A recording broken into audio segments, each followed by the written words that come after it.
नमस्ते दोस्तों, मैं हूँ Rupali Jain. Welcome to my channel success path with Rupali Jain.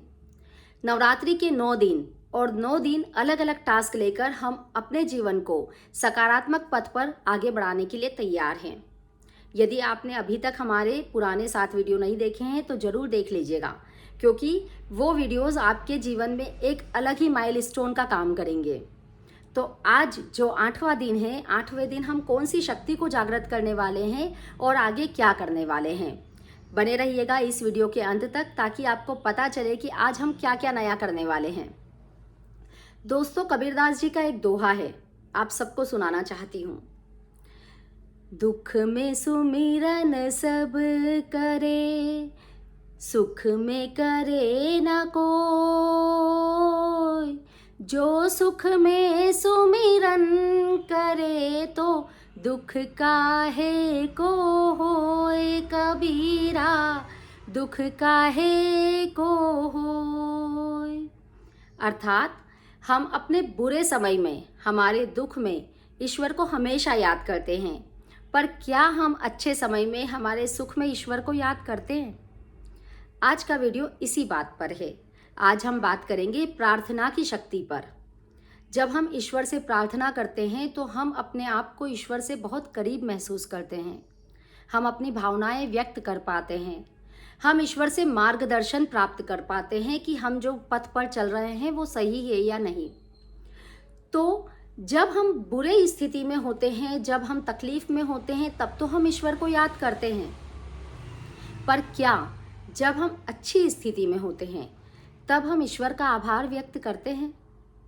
ये बात जरूर सोचिएगा, क्योंकि हर व्यक्ति के पास ईश्वर का दिया हुआ एक बहुत महत्वपूर्ण उपहार है, वो है हमारा प्यारा शरीर।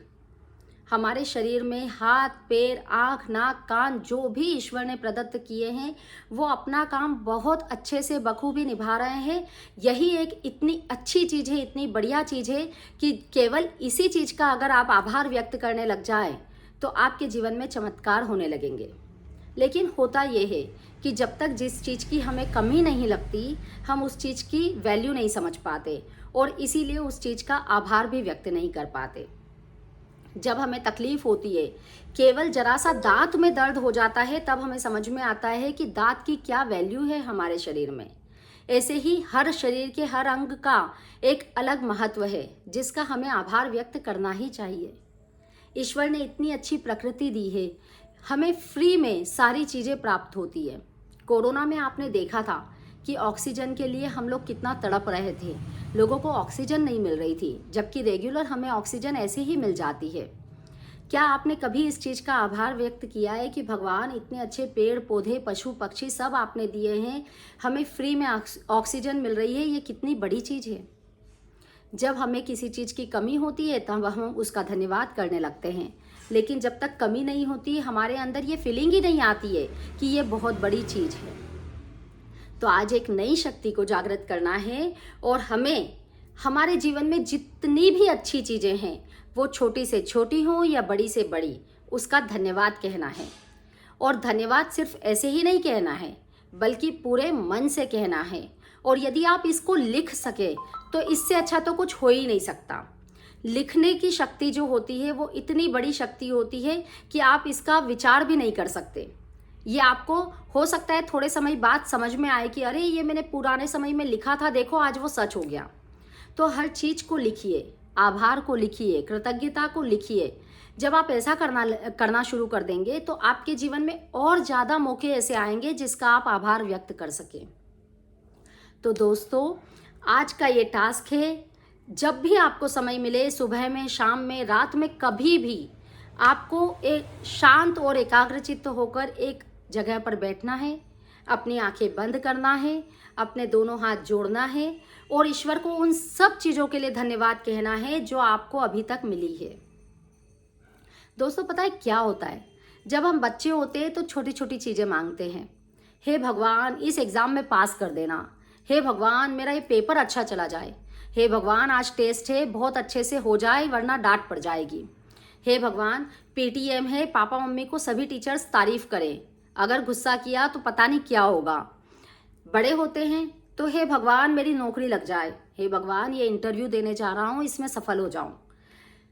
जब और बड़े होते हैं तो जब नौकरी लग जाती है, हे भगवान ये प्रोजेक्ट अच्छे से निपट जाए, हे भगवान ये मीटिंग बहुत अच्छी रहे, हे भगवान क्लाइंट से ये सौदा हो जाए। अगर कोई महिला है तो हे भगवान ये सब्जी बहुत अच्छी बन जाए, हे भगवान नई चीज़ ट्राई की है सबको घर में पसंद आ जाए। मतलब कितनी छोटी छोटी बातें हैं जिसमें हम हे भगवान करते रहते हैं, लेकिन जो अच्छी चीज़ें हो जाती है उसके लिए तो हे भगवान करना भूल ही जाते हैं। जब कुछ अच्छा होता है, सुबह अच्छे से हम जब सोकर उठ पाते हैं, तब भी तो कहिए हे भगवान आपने इतना अच्छा दिन दिया है उसके लिए धन्यवाद। हे भगवान बहुत सारे लोग आज हो सकता है कि सोते में ही मर गए हों, मैंने आँख खोली है, इतने अच्छे दिन का स्वागत किया है उसके लिए धन्यवाद। हे भगवान मैं पूरी तरीके से स्वस्थ हूँ, इसके लिए धन्यवाद। हे भगवान मेरा भरा पूरा परिवार मेरे साथ है, इसके लिए धन्यवाद। हे भगवान मेरे मोबाइल में इतने सारे कॉन्टैक्ट लिस्ट है जिनमें से किसी को भी मैं फ़ोन करके अपने दिल की बात कर सकता हूँ, उसके लिए धन्यवाद। हे भगवान मेरे घर में काम वाले भाई आते हैं, हे भगवान मेरे ऑफिस में मेरे वर्कर हैं, हे भगवान मैं इतनी अच्छी जगह पर हूँ, उसके लिए धन्यवाद।